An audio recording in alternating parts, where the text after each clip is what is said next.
In this movement analysis, we will be breaking down the activity of pulling weeds. My roommate Abby enjoys gardening. Caring for her plants every day is a meaningful aspect of her occupation of home management, which is one of her IADLs. In this analysis, we will be looking specifically at the pulling weeds portion of gardening. Abby uses a shovel to help while pulling weeds to ensure she removes all of the roots as well. To pull weeds, Abby places herself a desirable distance from the plant in order to begin the activity. The first phase observed in this activity is the stance phase. Abby is seated on the ground on her knees with her ischial bones resting on the heels of her feet. She's positioned with a stable base and low center of gravity to provide proximal stability for distal mobility of her upper extremities. Abby's arms begin at rest by her side. She begins the activity with the shovel already grasped in her dominant hand. This fairly static position is assumed to prepare the body for the next phase, the preparatory phase. This phase consists of the body preparing to generate the force and momentum needed for executing the task. Abby tightens her core muscles as she moves both of her arms towards the plant to begin removal of the plant. Abby leads this movement with her left arm. Next, she begins the movement phase. This phase consists of the main action of removing the plant. Acceleration in her movements are visible as she first grabs the base of the plant with her left hand and plunges the shovel into the dirt beneath the plant with her right. She then pulls the plant up out of the ground with the left hand while pushing down on the shovel with her right, propelling the plant upward. This is followed by a slight upward motion with the shovel to assist the left upper extremity in removing the plant from the ground and accomplishes the main action of the activity. Next is the follow-through phase, which consists of the movement slowing down as the body prepares to stop. As the plant gets further from the ground, Abby slows her motion down until the plant reaches its highest point. Following this is the recovery phase. As Abby releases the plant from her left hand and returns both upper extremities to her side, she prepares her body to regain balance and fully stops motion, positioned to start another movement. If we observe Abby from the beginning, we see that aside from her upper extremities, her trunk is the only other part of her body that moves during this activity. In the beginning, her back and neck extensor muscles are firing to maintain her upright posture with an isometric contraction.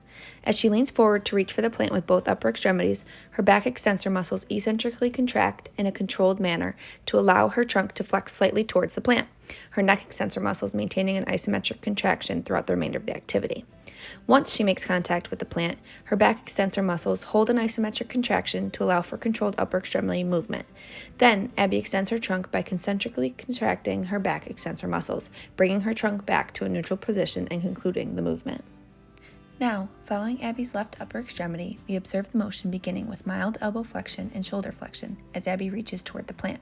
This is followed by scapular protraction as the elbow now extends and the shoulder continues to flex.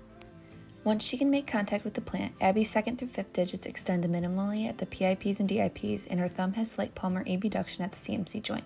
This movement opens Abby's hand to allow her to grasp the plant shortly after. Abby pronates her forearm a little bit as she makes contact with the plant and then grasps the plant by flexing her 2nd through 5th digits at the MP, PIP, and DIP joints. At the same time, Abby's thumb slightly palmarly adducts until the plant is secure between the pulp of her 2nd through 5th digits and her thumb. The MP and IP of the thumb remain in an extension.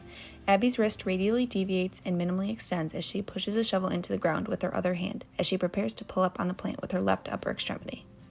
Her wrist stays in extension with radial deviation, her forearm remains in slight pronation, her elbow remains extended, and her shoulder remains in a fixed flex position as she pulls the plant out of the ground.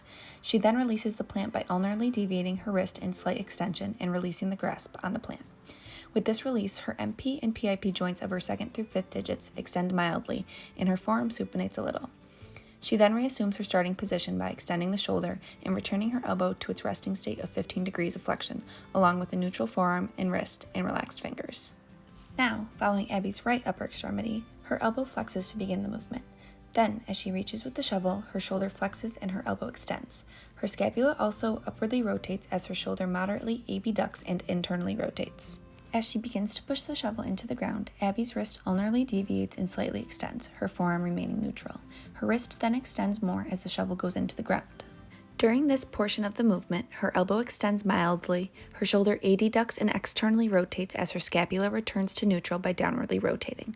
Her upper extremity remains in the same position supporting the plant as her trunk extends, and then she returns to her initial position by extending the shoulder and extending the elbow back to its resting 15-degree flexed position.